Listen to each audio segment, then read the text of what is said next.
carta de Juan, en el capítulo número 2, en el versículo número 16, primera de Juan 2:16. Primera de Juan 2:16. Dice la palabra del Señor: porque todo lo que hay en el mundo, los deseos de la carne, los deseos de los ojos y la vanagloria de la vida, no provienen del Padre, sino del mundo. Y el mundo pasa y sus deseos, pero el que hace la voluntad del Padre permanece para siempre. En el verso 15 dice: no améis al mundo, ni las cosas que están en el mundo. Si alguno ama al mundo, el amor del Padre no está en él. Santiago, capítulo número 4, versículo número 4. Santiago 4:4. Oh almas adúlteras, ¿no sabéis que la amistad del mundo es enemistad contra Dios? Cualquiera pues que quiera ser amigo del mundo se constituye en enemigo de Dios. ¿O pensáis que la Escritura dice en vano: el Espíritu que Él ha hecho morar en nosotros nos anhela celosamente? Pero Él da mayor gracia. Por esto Dios dice: resiste a los soberbios y da gracia a los humildes. Someteos pues a Dios, resistid al diablo y Él huirá de vosotros. Y que aparece en estas dos porciones con una definición muy clara de parte del Señor, y que necesita ser muy entendida en el corazón de la iglesia, y en el corazón de la iglesia que está unida al Señor. Porque el Señor hace una referencia muy clara a la relación que el mundo tiene con Dios, y nos damos cuenta que no hay ningún tipo de relación entre los dos, y no hay forma ni que la iglesia case en el mundo, ni que el mundo case en la iglesia, ¿cierto? No hay forma. No sé si en alguna ocasión ha hecho esta prueba. Cuando hay dos cosas que son como incompatibles, uno utiliza como un refrán o un dicho para decir que son como el agua y el aceite. Y si coges en este vaso y echaras medio vaso de agua y medio vaso de aceite, y así lo pusieras en una licuadora y lo pusieras a revolver a la mayor cantidad de revoluciones, lo vuelves y lo sirves, lo dejas un ratico, y después de un ratico mira que por más que trates no se unen, y siempre están marcando la diferencia, siempre se están separando, son incompatibles. La naturaleza del agua y la naturaleza del aceite son opuestas, de manera que en un ejemplo tan sencillo nos deja ver que es imposible hacer una mezcla de esas dos, de esas cosas. No es posible unirlas, de la misma manera que no es posible unir el estilo del mundo con el estilo que Dios desea establecer en cada uno de nuestros corazones. Pero miremos algunas cositas para que la entendamos. La Biblia hace algunas referencias al mundo, primero como todas las cosas que Dios ha hecho y como todas las cosas que Dios existe, y en ese sentido Dios habla es como de la creación, y toda la creación tiene un propósito. Acompáñenme a estas citas, por favor. Salmos,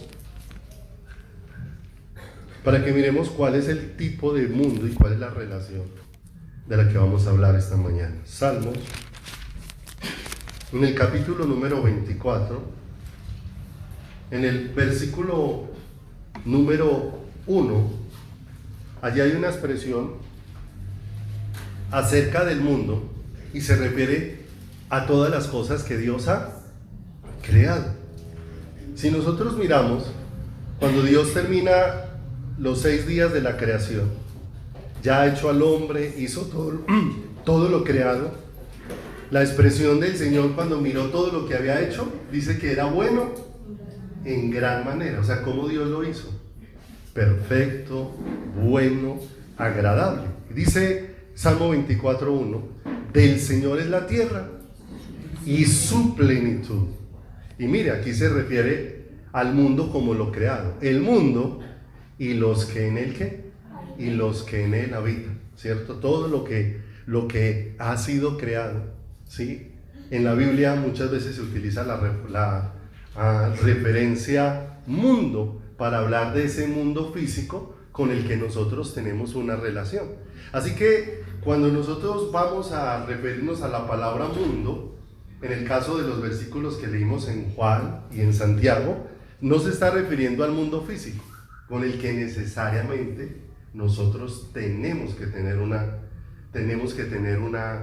una relación, y la tenemos a diario. Tenemos a diario relación aún con los elementos que hay en la tierra. Cuando nos vamos al baño y nos bañamos, tenemos relación con el agua. De manera que Dios ha dispuesto que con ese mundo físico que Él ha creado, nosotros sí tengamos una relación.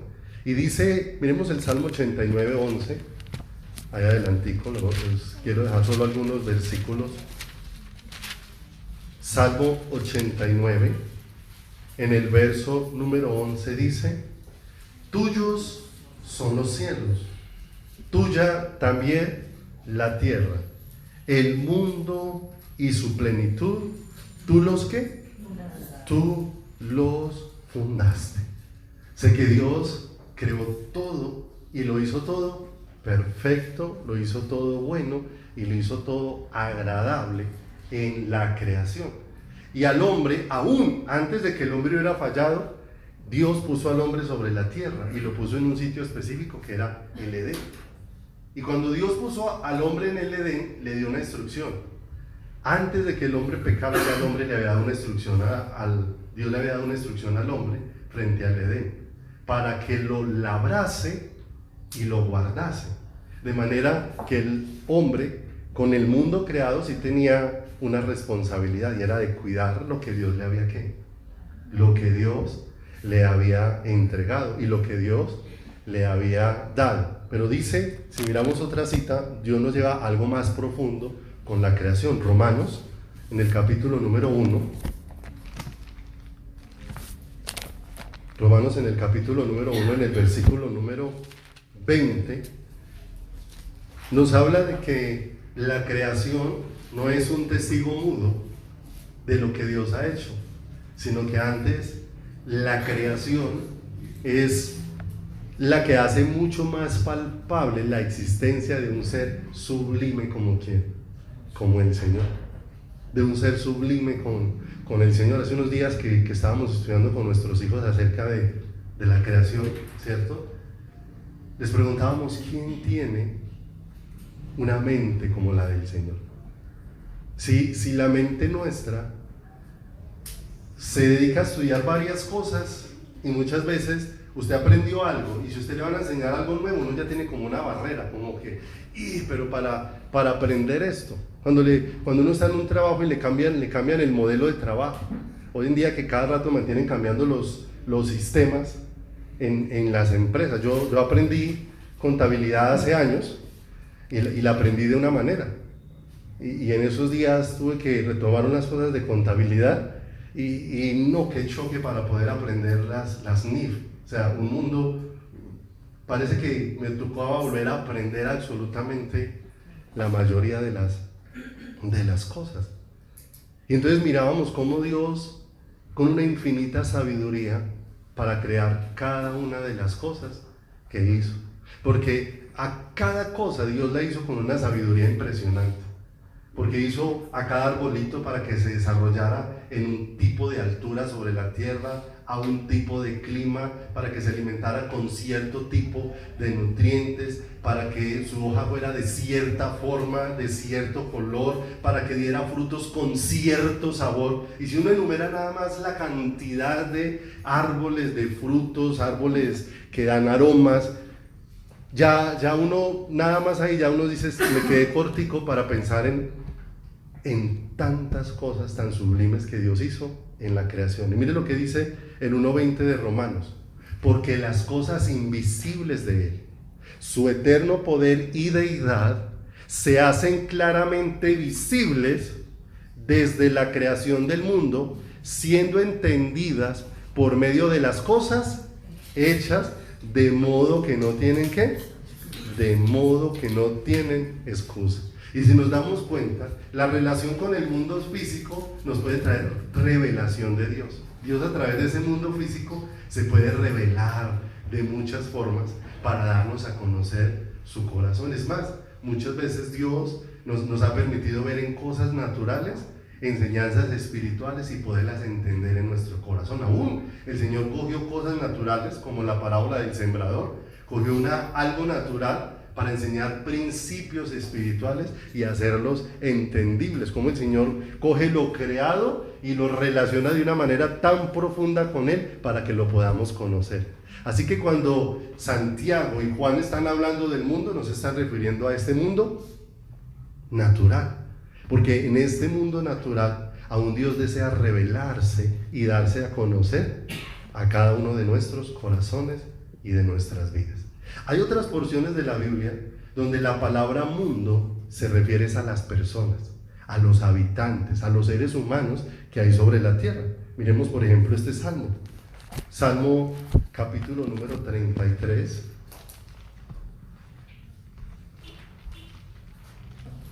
Salmo, en el capítulo número 33, en el versículo número 8. De manera que cuando pueda meditar en la palabra y leer algunos versículos pueda entender hacia dónde se está refiriendo esa palabra y hacia qué se está expresando. En el Salmo 33, en el versículo número 8 dice: tema al Señor toda la tierra, teman delante de Él todos los habitantes del mundo. Entonces aquí vemos cómo el Señor ya se refiere, aquí a la palabra mundo es a las personas, a los seres humanos, ya a seres como tú y como yo, sobre los cuales el Señor ha puesto su mirada. Juan 3:16 dice: de tal manera amó Dios a quién.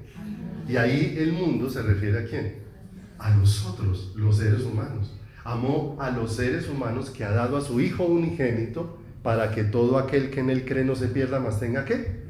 Mas tenga vida eterna. Entonces vemos un segundo aspecto. Es más, uno de los mandamientos del Señor es que nosotros amemos a las personas, ¿cierto? Y es más, el Señor lo coloca de una manera tan profunda que Él dice que el amor de Dios en nuestro corazón no tiene que ver con amar a los que nos aman, sino que tiene que ver con amar a todas las personas, porque dice que el que ama a los que los aman, ¿qué está haciendo de más si así es la forma en cómo se expresa el mundo?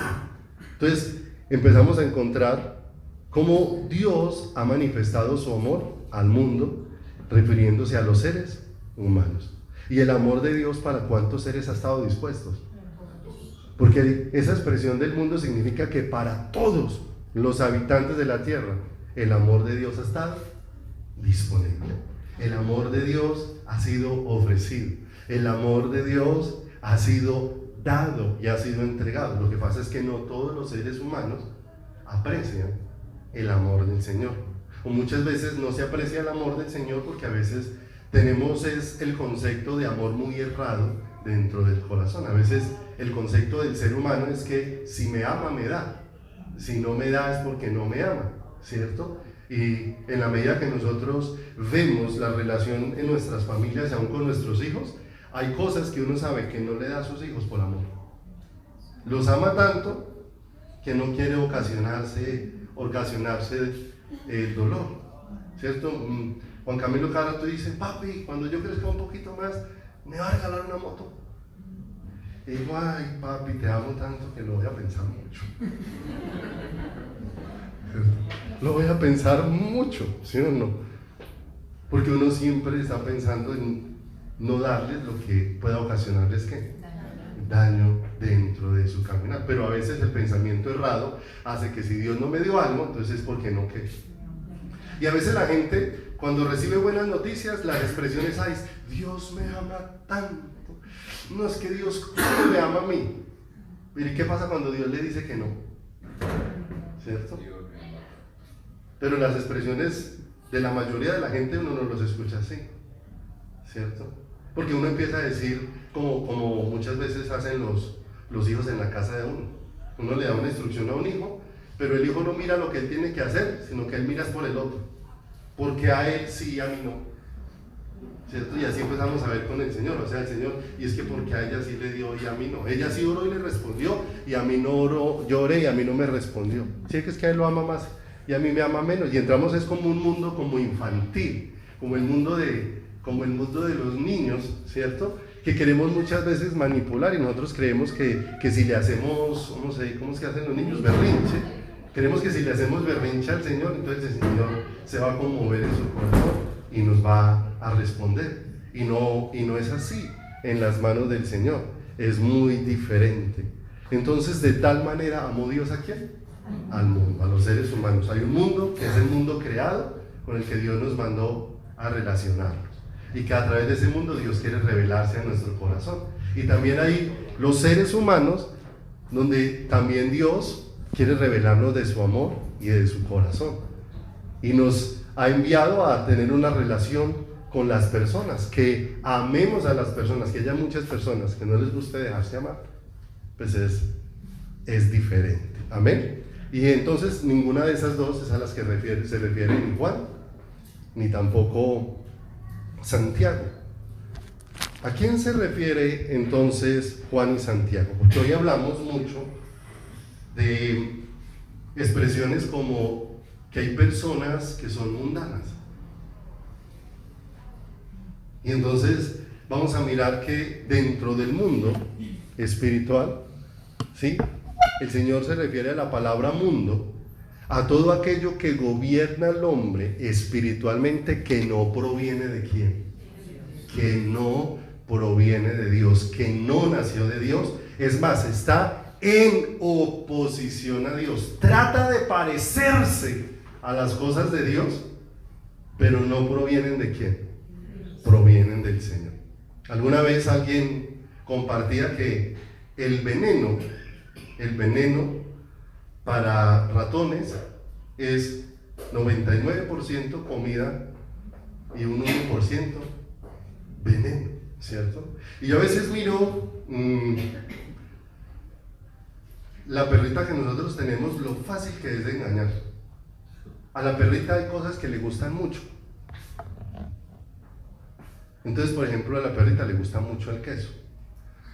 Y ella siente que abren la nevera y que cogieron la cosa del queso y desde donde esté llega. Y ahí está esperando a ver si le dan un pedacito de queso. Entonces, si uno le da un pedacito de queso y usted está comiendo arepa y le da un pedacito de arepa, ella lo recibe y lo deja al piso y sigue mirando. Eso no es queso, ¿cierto? Pero un día descubrí cómo hacerla comer arepa. Entonces yo cojo la arepa, la unto de queso, aquí está el queso, y se le hago a la arepa así contra el queso. Y ella medio siente el olor y se la come. Y muchas veces le doy toda una arepa y no le doy nada de queso. Y ella se fue feliz, convencida de que comió ¿qué? De que comió queso. Y está feliz, ya no lo deja a un lado. Se lo pasa como si fuera queso. Simplemente porque la arepa tomó el olor del ¿qué? El olor del queso. Entonces fíjense lo tremendo. Cómo hay muchas cosas que se pueden mezclar, que no son de Dios, pues no se pueden mezclar, porque realmente como el agua y el aceite no se puede mezclar, sino que es el hombre el que muchas veces va cayendo en un mundo donde no sabe discernir qué es de Dios y qué no es de Dios, y con que se lo unten un poquitico, como que es suficiente para que se lo coma, sin saber qué se está La mayor parte de los perros que envenenan, los envenenan es porque les ponen un pedazo de carne o de comida para animales y dentro le echaron un poquito de veneno. De manera que por comerse la carne, también se comieron el ¿qué? También se comieron el veneno que después les ocasionó fue la muerte dentro de su corazón y la muerte dentro de su vida. Miremos algunas cositas, por favor, acompáñenme allá Primera de Juan, capítulo número 15. Hay una incompatibilidad entre el sistema del mundo. Recuerden, ya separamos como el mundo en tres cosas, si pudiéramos decirlo así: el mundo natural, los hombres, pero el sistema del mundo. Y no podemos perder de vista que el sistema del mundo está en contraposición con las cosas de ¿quién? Con las cosas del Señor. Y que no olvidemos que el objetivo de Satanás no es mostrarse como diablo. No es mostrarse como diablo. La Biblia dice que se disfraza como ángel ¿de qué? De luz. Es mostrarse lo más parecido a Dios para poder engañar con mayor facilidad ¿un qué? Un corazón. La palabra de Dios habla de que en los postreros días la iglesia viviría apostasía. Y fíjese que no está diciendo que el mundo viviría en apostasía, sino que viviría ¿qué? La iglesia viviría en apostasía. Y a uno le parecería que los que debieran vivir en contraposición con Dios es el mundo. Pero uno, como que el pensamiento no es coherente, como que la iglesia que se dice buscar a Dios esté en contra de Dios, como que no cuadra y como que no casa. Y no casa precisamente porque son las sutilezas las que van permeando el corazón, de tal manera que uno vaya digiriendo muchas cosas como si vinieran de Dios, pero que no provienen ¿de quién? No provienen del Señor, porque muchas veces no hemos aprendido a diferenciar y necesitamos ser instruidos por Dios para aprender a discernir y aprender a diferenciar todo eso con mucha claridad dentro de nuestro corazón. En Juan, en Primera de Juan, en el capítulo número 5, vayamos allí, Primera de Juan,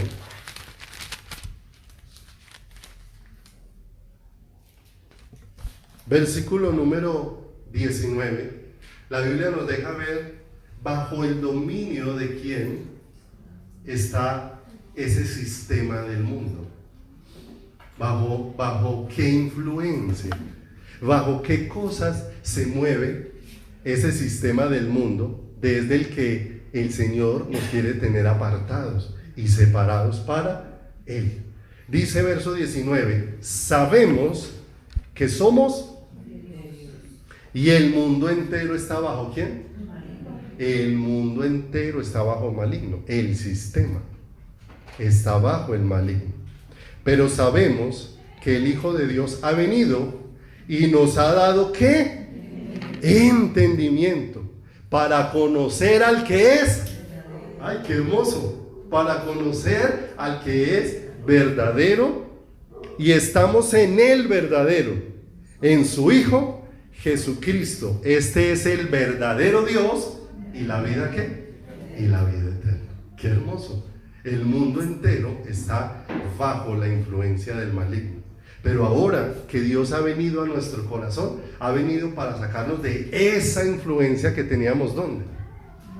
Allá en el mundo, allá afuera. Por eso va a ser imposible que la iglesia y el mundo puedan tener comunión. Va a ser imposible. Y es uno de los engaños más fuertes que hoy está sucediendo en la iglesia.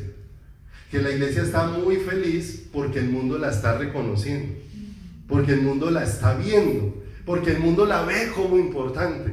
La iglesia se siente muy feliz porque el mundo la llama a ser parte de sus consejeros y la llama a opinar. ¿Y por qué la llama a opinar? Ahora vamos a leer alguna porción de Juan, donde dice que el mundo aborreció a Jesús, y si aborreció a Jesús, también nos aborrecería a nosotros, porque la iglesia es una expresión ¿de quién? De Jesús. De manera que dice la Escritura que el mundo amaría lo suyo y no nos ama porque no tenemos nada de quién. Cuando el mundo ve atractiva a la iglesia es porque el mundo la ve similar a quién, similar al mundo.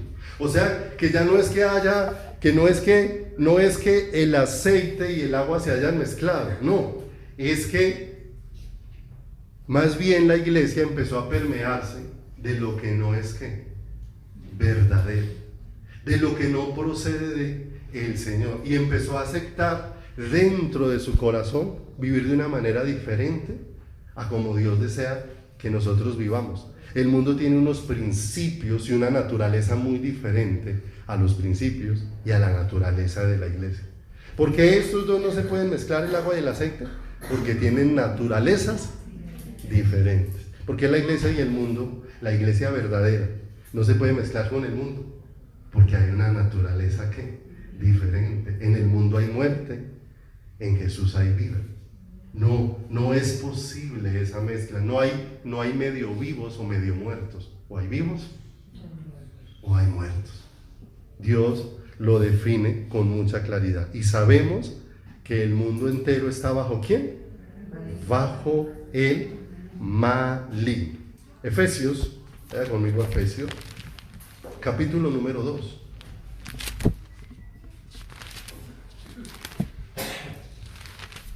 Efesios capítulo número 2, verso 1.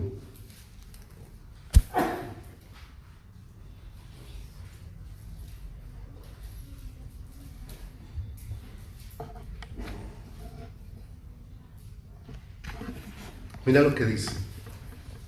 Y Él os dio vida a vosotros, y ahí habla de la iglesia, cuando estabais muertos en vuestros delitos y en vuestros pecados. ¿Cómo estábamos? Cuando éramos parte del mundo estábamos muertos. Pero Dios nos dio ¿qué? Nos dio vida. Dice, en los cuales anduvisteis en otro tiempo, siguiendo la corriente de este mundo, conforme al príncipe de la potestad del aire. ¿Quién es ese? Satanás. El espíritu que ahora opera en los hijos de desobediencia, entre los cuales también todos nosotros vivimos en otro tiempo, en los deseos de nuestra carne, haciendo la voluntad de la carne y de los pensamientos, y éramos por naturaleza hijos de ira, lo mismo que los demás. Así que la Biblia da por sentado que al que llegó la vida de Cristo, necesariamente hubo un cambio espiritual en la vida de esa persona. Y antes eran otras cosas las que lo guiaban. Dice acá que eran movidos por los deseos de la carne, por sus pensamientos y por su voluntad. Y esto se hace muy necesario entenderlo en nuestro corazón y en nuestro espíritu. Porque hoy en día la iglesia se ha modernizado en muchos pensamientos, de tal manera que cada vez que uno escudriña la palabra se da cuenta que la palabra no ha pasado de moda, ni jamás pasará de moda. La palabra de Dios siempre antes mantiene adelante de ¿quién? Adelante de nosotros, mantiene más actualizada que nosotros. Pero hoy muchos estudian tanto la palabra que dicen que hay cosas en la palabra que ya no son de utilidad para el ser humano. Y no son de utilidad porque sus pensamientos empezaron a desligarse de Dios y empiezan a pegarse a otra clase de ¿qué? De pensamientos. Dios nos dejó esta palabra escrita para asegurar nuestro corazón, porque Dios no va a hablarme espiritualmente una cosa que cuando yo vaya a la palabra no esté en la palabra, o esté en contraposición ¿con quién? Con la palabra, ¿cierto? Porque hay personas que le dicen a uno, la Biblia dice esto, pero es que Dios me dijo esto, y para mí es más importante lo que dijo Dios. Está bien, es cierto que dependemos de lo que diga Dios, pero es que Dios ya dejó establecido y Dios no cambia. Dios no, hay gente a veces a mí me aterra la gente cómo habla y también los que hay alrededor, cómo pasan todo lo que la gente comparte. Hay gente que dice, es que yo estaba metido con el Señor y el Señor me dijo que me llamó a ser pastor. Bueno, si Dios te hizo ese llamado, entonces busca a Dios para que te dirija. Amén. A los 2 meses viene y dice, no, Dios me dijo que ya no era pastor, que es que yo ya soy esto, o que soy lo otro. Entonces uno se queda preguntándose dentro, venga, ¿a quién le estará hablando? Porque es que Dios no es como los seres humanos, que cambia constantemente de parecer y de gustos. Dios no dice hoy que una cosa es esto, y a los 2 días Dios ya dice que es otra, ¿cierto? Y con cantidad de cosas nos dejamos engañar, ¿cierto? Que Dios me dijo que me metiera en este negocio, a los 2 meses, no, que es que Dios me dijo que ese no era el negocio, que era este. Venga, ¿y usted para dónde va? ¿A usted quién lo está dirigiendo? Porque tenemos que aprender a conocer a Dios. Dios no cambia, Dios es el mismo ayer, hoy y por los siglos. ¿Pero qué necesitamos la iglesia? Ser instruidos por Dios y entender con el corazón las cosas de Dios. Porque otro tiempo nuestro caminar fue sin tener en cuenta al Señor, sin esperar una respuesta de Dios, sin pedirle dirección a quién, dirección al Señor. Y es más, muchas veces por los afanes es que nosotros terminamos torciendo las escrituras. Y terminamos torciendo la escritura, uno, porque a veces nosotros somos repetidores de lo que le oímos decir a otro. Alguien dijo alguna frase y si nos pareció como bíblica y nos pareció como en un lenguaje espiritual y nos pareció como que estaba adornado con palabras que suenan como de la Biblia, como que eso fue suficiente para que nosotros tomemos eso y lo repliquemos, cuando muchas veces ni siquiera constatamos con Dios muchas cosas, y muchas veces nos volvemos personas que replicamos cosas que ni siquiera hemos entendido y sin entenderlas, porque muchas veces no queremos tomarnos este trabajo, y es el pasar tiempo con Dios. Hay cosas que requieren tiempo, y requieren tiempo hasta que Dios me las vaya explicando y me las vaya enseñando y me las vaya aclarando, y Dios vaya derribando aún conceptos que yo mismo tengo. Porque yo me acerco y muchas veces quiero que Dios afirme lo que yo pienso, y muchas veces lo que Dios quiere es desbaratar lo que yo pienso para poder clavar sus pensamientos en mí, como lo dijo en Isaías. Mis pensamientos no son tus pensamientos, ¿cierto? Algunas veces le he compartido, yo todavía tengo un libro, una agenda con las primeras enseñanzas que Dios me permitió dar. Y de verdad, yo la leo hoy, y eso es para caer uno de rodillas y decirle al Señor, Señor, cuánta es tu misericordia que me dejaste predicar tanto tiempo, tantas barbaridades y tantas cosas que hoy yo las leo y decía, uy Señor, ¿cómo ya hacía aparecer esto? Señor, ¿cómo hacía aparecer esto? ¿Sabe qué estaba haciendo? Hablando cosas que no entendía y diciendo cosas que ni siquiera sabía de dónde se habían originado, de a dónde habían venido, cuál era su procedencia, y simplemente las repetí. Y muchas veces, como el pensamiento nuestro es, me basta solo con verlas en la iglesia para considerar que son de Dios. Y no, todo lo que tú y yo veamos en la iglesia, Dios nos ha dado. ¿Para qué nos dio Dios esta palabra?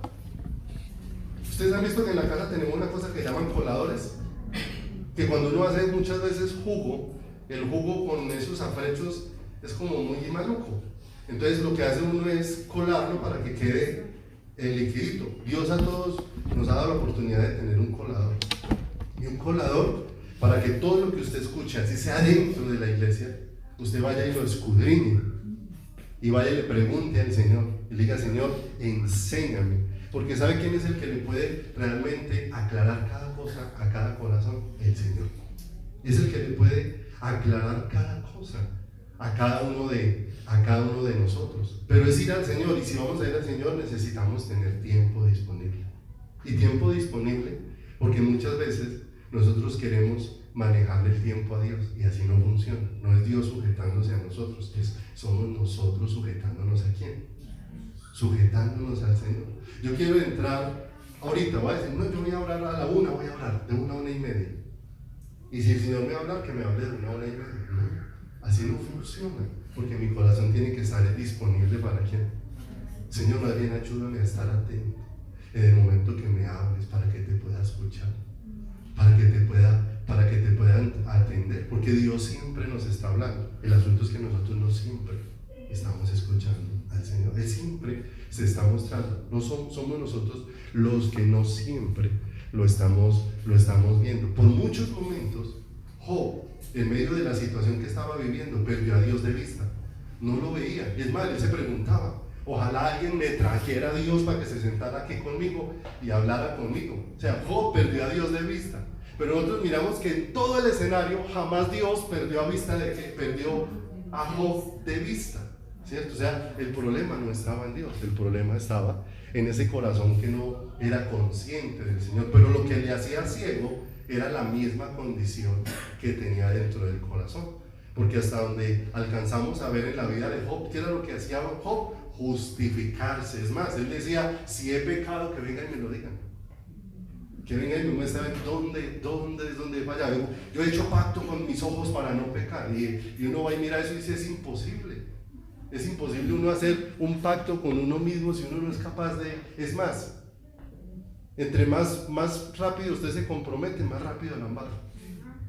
Usted dice: no, es que no vuelvo a mirar para ninguna parte. Y es nada más, es tan sencillo como esto. Usted está ahí, está cómodo y no se ha movido hace rato de cómo está. Y si le digo que a partir de este momento no se puede mover, en 2 segundos le está picando la pierna. Ahí sí, cuando se dijo que no la podía mover, ahí sí ya quiere mover. Ahí sí ya se va desesperando en el lugar donde está. Entonces, una cosa era lo que éramos antes y otra cosa es lo que ahora empezamos nosotros a recibir, como hemos leído aquí en Efesios. Vaya conmigo a Juan, por favor. Juan, capítulo número 15, Evangelio de Juan.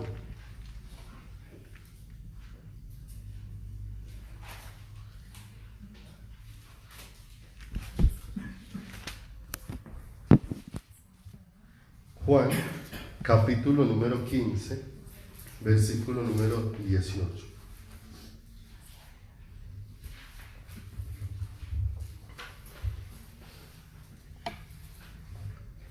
Si el mundo os aborrece, no olvides, estamos hablando del sistema. Si el mundo os aborrece, sabed que a mí me ha aborrecido antes que a vosotros. ¿Cuánto deseo tiene el mundo por Jesús? Ninguno. Hay cosas religiosas que es diferente, ¿cierto? Hay cosas diferentes o formas de expresiones, pero que la gente conozca al Señor trae un cambio dentro de su vida. Dice acá: si el mundo os aborrece, sabed que a mí me ha aborrecido antes. Verso 19. Si fueras del mundo, el mundo amaría, pero porque no sois del mundo, antes yo os elegí del mundo, por eso el mundo os...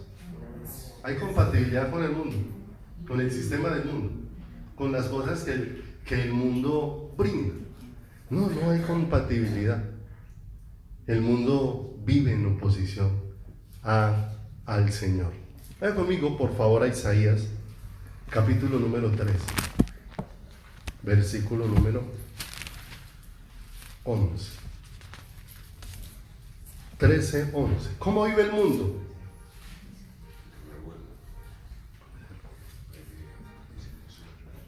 Y a veces no es solamente por práctica, sino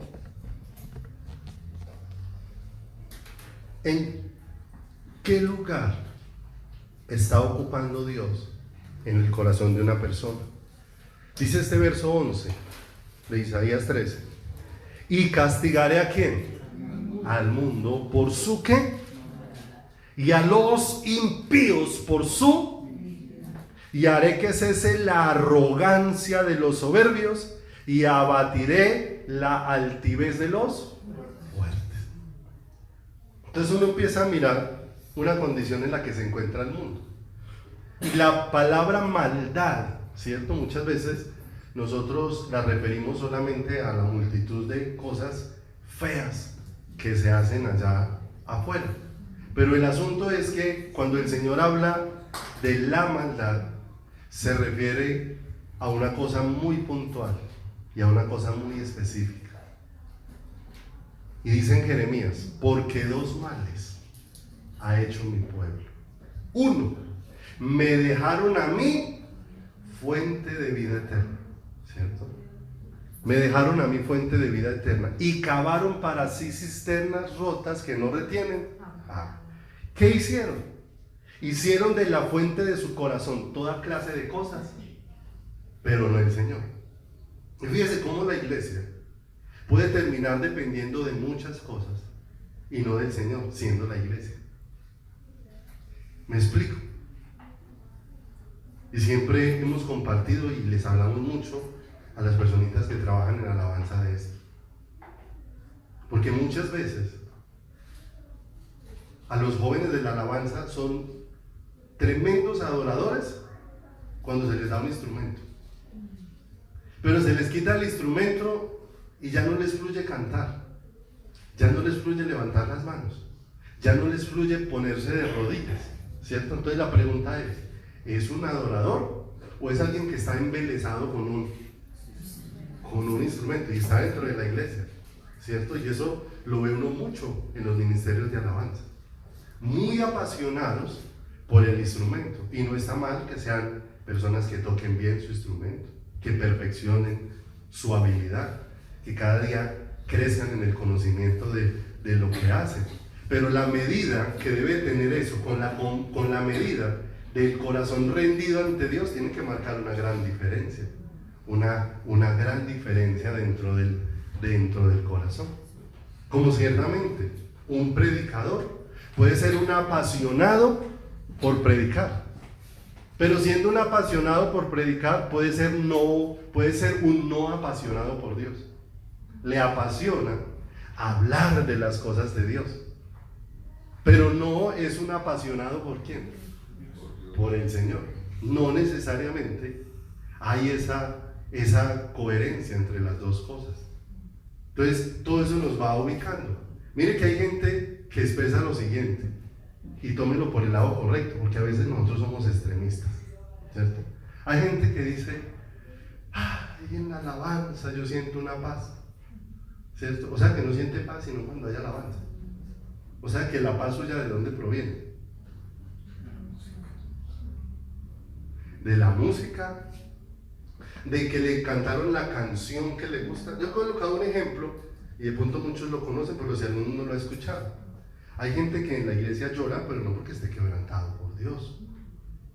Y uno sí tiene que discernir eso para poder rogar al Señor. Señor, yo sí me pegué una chillada hoy horrible en la iglesia, pero ¿por qué lloré? ¿Lloré porque mi corazón se estaba derritiendo de amor por ti?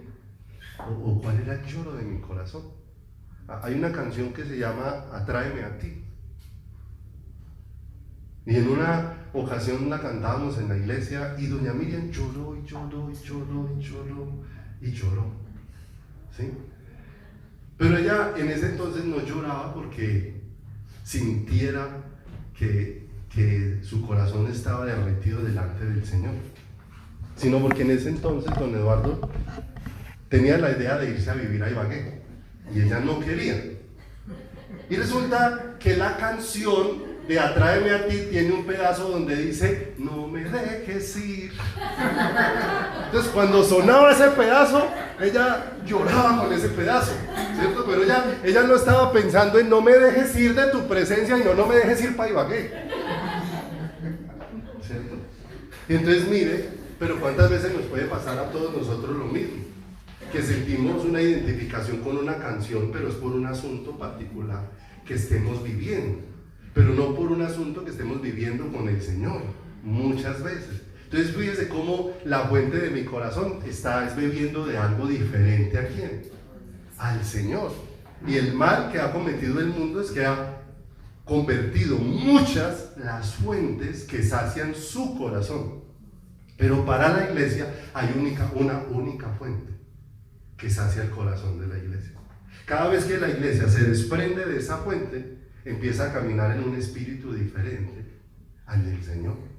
Porque el Señor Jesús, en el tiempo que estuvo como hombre sobre la tierra, Siempre escuchamos que se separaba, se iba a lugares desiertos y allí oraba. Siempre donde estaba derramando su corazón.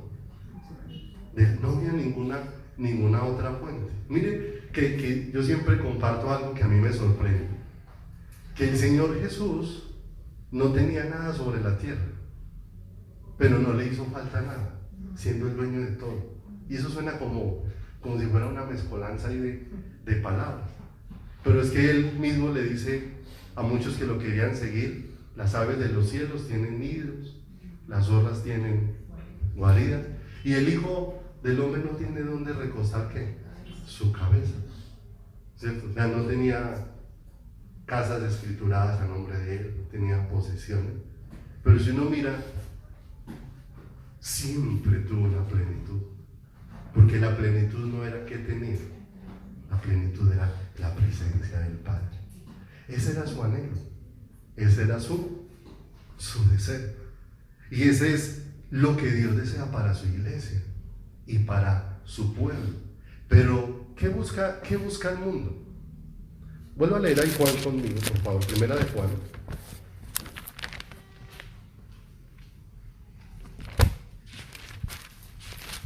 Primera de Juan, en el capítulo número 3.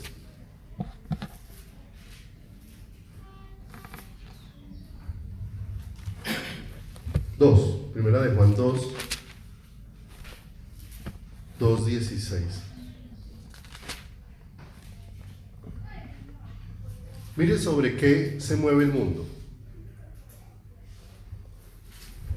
Porque todo lo que hay en el mundo, los deseos de los ojos y la vanagloria de la vida.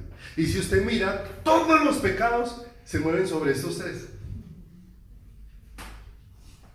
Se mueven sobre estos tres.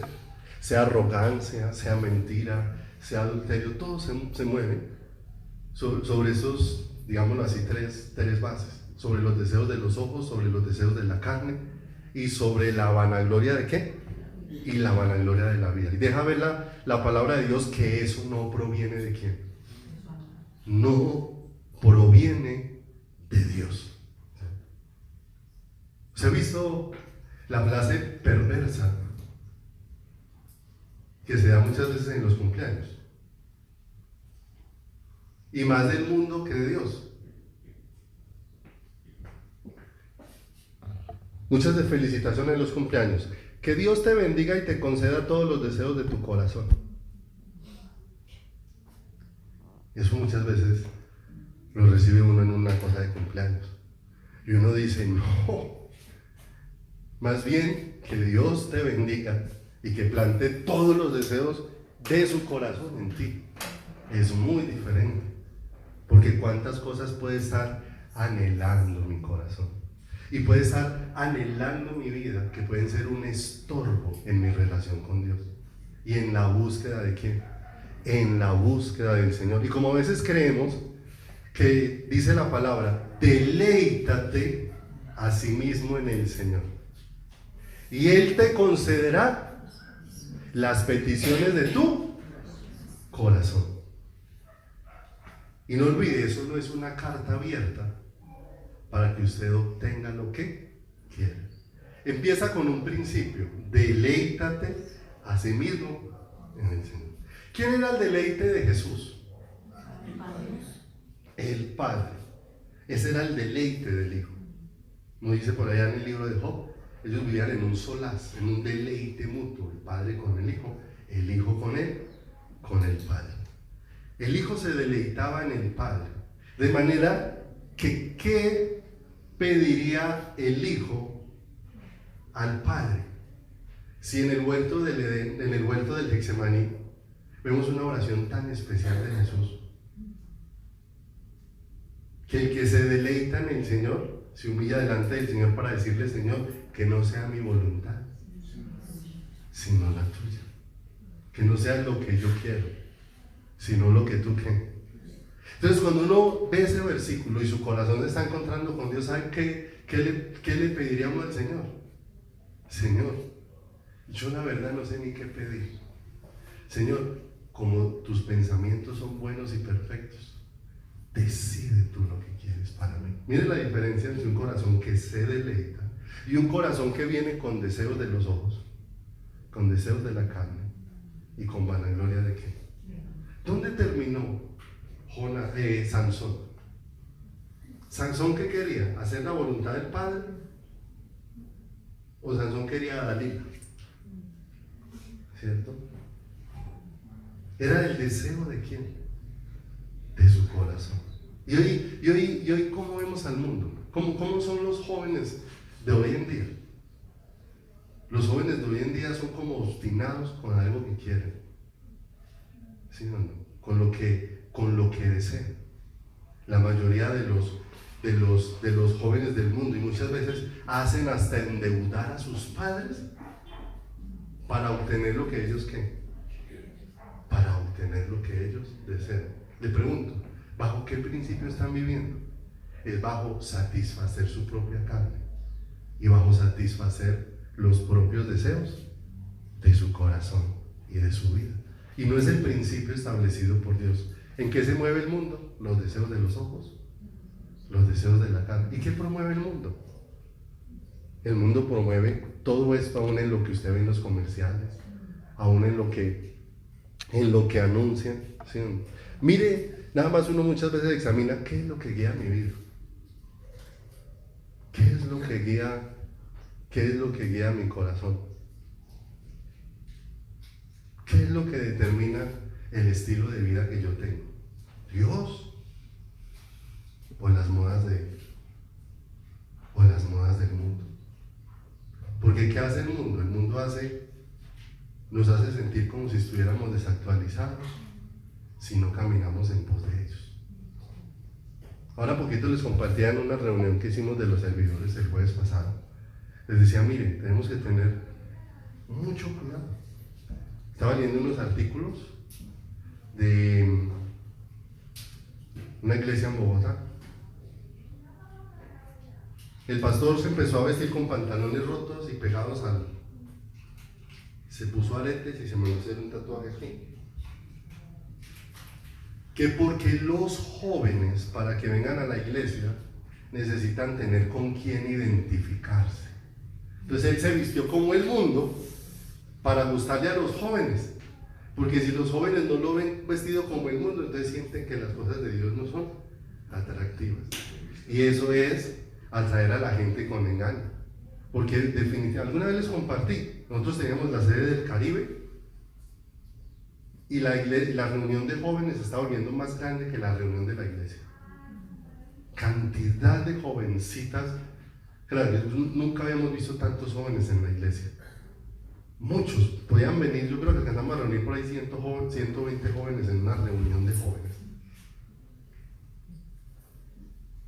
¿Y qué pasó? Todas esas jovencitas estaban viniendo detrás de un muchacho que teníamos en el teclado, que era muy pintosito, ¿cierto? Y un día el muchacho se fue a vivir a Australia, y se fue de la congregación porque se fue a vivir a Australia. Y el muchacho se fue y la reunión de jóvenes se desvaneció. De 120 siguieron viniendo como 6 o 7, ¿cierto? Y una vez se fue el muchacho, empezamos a encontrar todas las columnas de la iglesia marcadas. Todas las columnas de la iglesia, yo amo a Heider, papacito, no sé qué, las niñas de la iglesia. La pregunta es, ¿tras de qué estábamos corriendo? ¿Tras de qué? Y uno entonces pudiera sentarse y decir, no, qué mover el de Dios. Todos los jóvenes que Dios está trayendo, pero los jóvenes que están viniendo a buscar.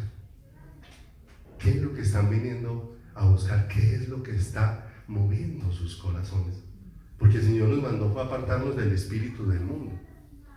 Y el mundo del espíritu, en el mundo, como se mueve el mundo, vienes buscando los deseos de su carne, los deseos de sus ojos, la vanagloria de su vida, pero no la voluntad del Señor. Por eso dice la palabra de Dios, que el que entra en amistad con el mundo se vuelve enemigo de quién. ¿Y cuántas veces la iglesia puede estar en amistad con el mundo y estando dentro de la iglesia?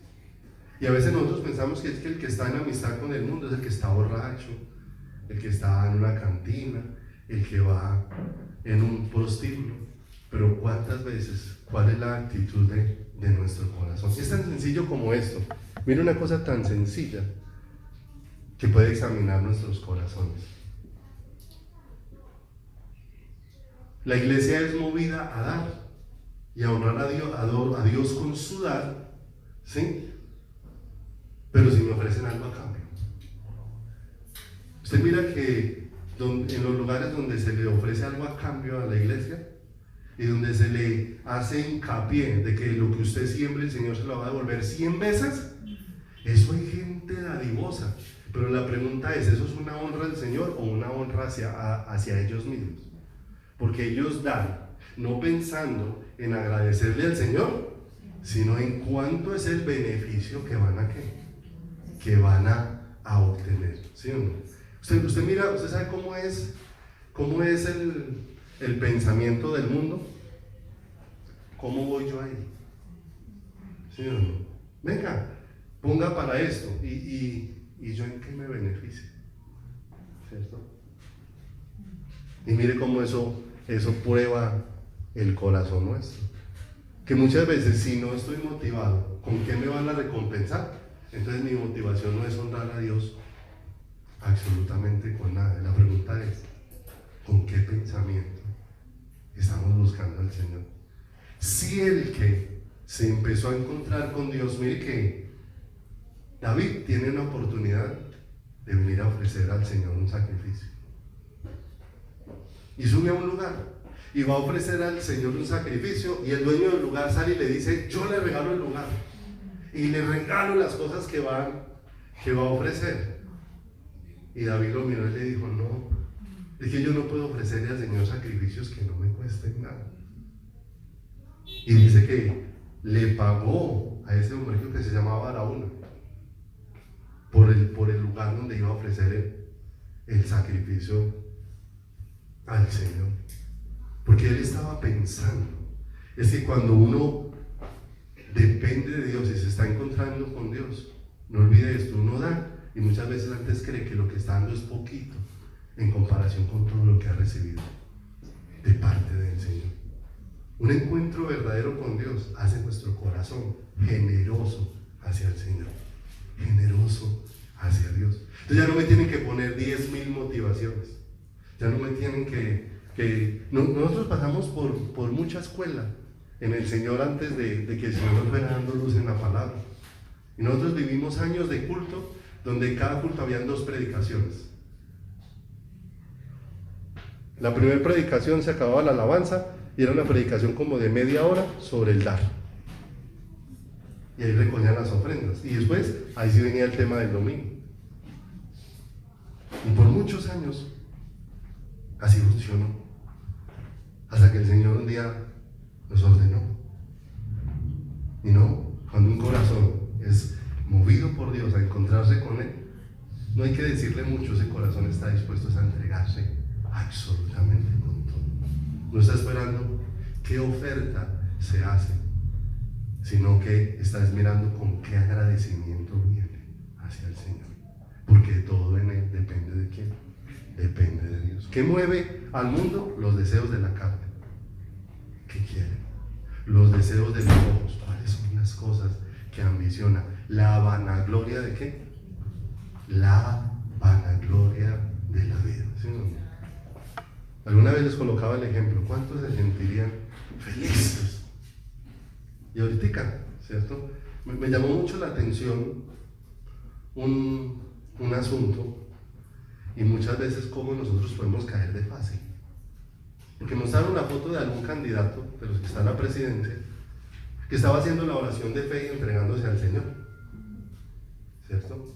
El asunto es que en campaña cualquiera se entrega al Señor, es que hay muchos boticos entre los cristianos, ¿sí o no? Y el asunto es que a veces somos tan ciegos que salimos a decir, claro, es que mire que ya se convirtió al Señor. No, por sus frutos los conoceréis, ¿cierto? No por un momento de euforia, no por un momento de intereses, ¿cierto? Si usted mira ¿Cuál es el interés de un político de visitar una iglesia? En campaña. Y el resto, ¿por qué no? ¿Por qué no ve al político en el ayuno, en el día de quebrantamiento, en el día de rasgar sus vestiduras y su corazón delante del Señor? Ese día no está. Está en el día que hay que patrocinar sus cosas. Ese es el estilo de quién. Ese es el estilo del mundo, ¿cierto? Teníamos una personita que se congregaba con nosotros y digamos que por ubicación se empezó a congregar en otro lugar. Y decía lo siguiente: estoy tan aburrido en esa congregación. ¿Y yo qué le pasó? Y digo, no, cada 8 días nos llevan un candidato diferente. Y la predicación dura 10 minutos. Entonces la pregunta es, ¿con qué espíritu nos podemos estar moviendo? Si la palabra de Dios dice que seamos instruidos en lo que está escrito, que enseñemos es la palabra, que la iglesia es el lugar para mostrar única y exclusivamente a Cristo. No hay lugar para quién, para ningún otro, ¿cierto? Yo tenía unos pastores con los que compartía mucho y un día me llamaron para ver si podían traer unos candidatos y les dije no. La verdad es que pues no prestamos el lugar para hablar de alguien diferente de Cristo. Y no me volvieron a llamar. Y está bien, porque ¿cuál es el interés nuestro? ¿Ser populares o ser personas que su corazón esté derramado delante de el Señor? Los deseos de los ojos, los deseos de la carne, los deseos de vanagloria. Proverbios, acompáñenme allí, Proverbios, capítulo número 23,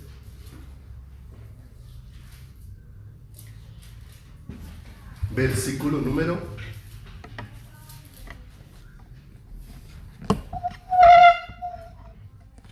17.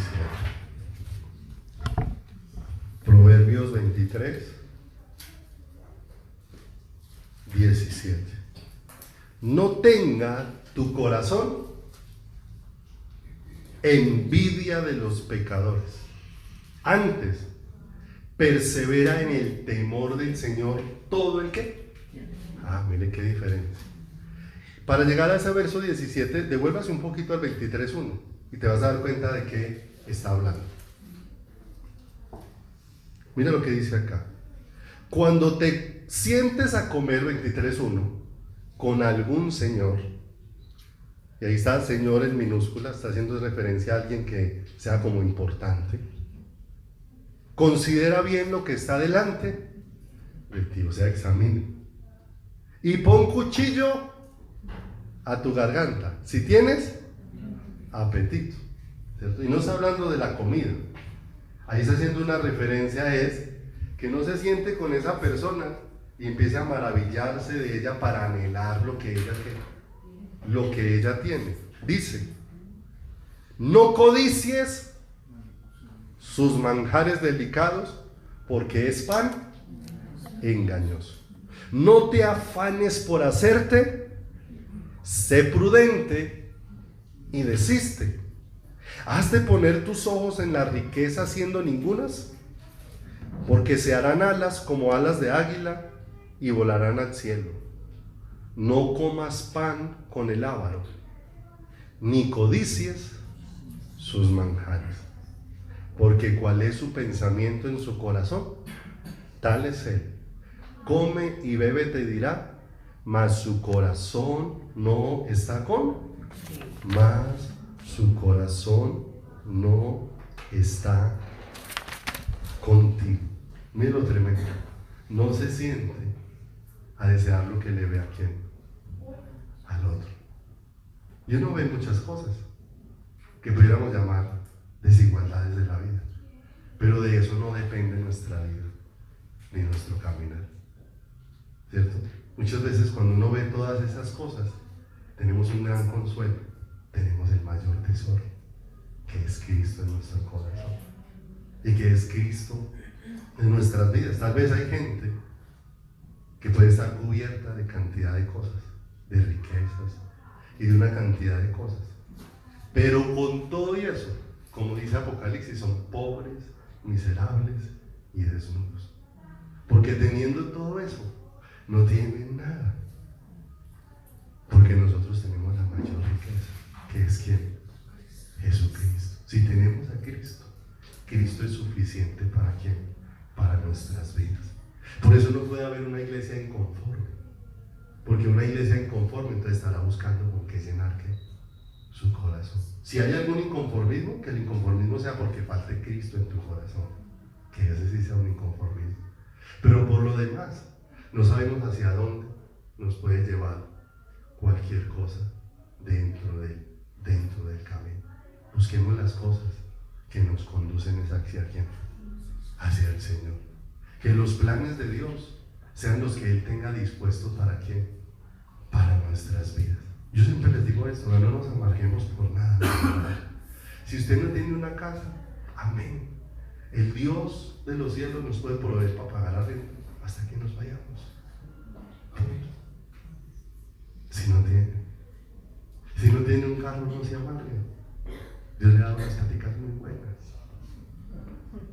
¿Sí o no? Y no le falta la provisión para los zapatos. Pero sea lo que sea, que nuestro corazón esté en quién, en el Señor. Y es que uno ve que, para terminar, si nuestro corazón no está en Dios, las cosas más simples nos separan del Señor. Aquí tenemos hermanos, hay una familia de la congregación a la que Dios bendijo con un carro. Y lo que hace que recibieron el carro, no volvieron. Porque todos los domingos tienen paseo. ¿Cierto? Entonces uno se da cuenta que el problema es el carro. No. El problema es que por lo que recibieron perdieron todo el atractivo por el Señor. Se pierde el interés por el Señor. Y no el interés por venir a una iglesia. Porque el estar cada 8 horas en una iglesia no hace que tengas comunión con Dios. Porque la comunión es a diario. Es una relación personal, diaria con el Señor. Pero ¿dónde desea Dios? Que no amemos el mundo. El mundo vive para sus deseos, para sus gustos, para sus deleites. Pero la iglesia vive para Cristo. Y el lema de la iglesia es como dijo Pablo: para mí el vivir es Cristo. ¿Sí o no? Y estoy puesto en estrecho, no sé si seguir vivo, que el Señor me lleve rápido para allá. Porque si el tesoro nuestro es Cristo, hay algo que va desapareciendo: el temor a morir. Porque entre más rápido nos vayamos, más rápido vamos a estar disfrutando de su presencia. Amén. Vamos a orar en esta mañana. Padre, estamos muy agradecidos contigo en esta mañana porque eres bueno, Señor, y porque eres tú el que nos puede enseñar a caminar de una manera diferente, Señor. Tú dices que no amemos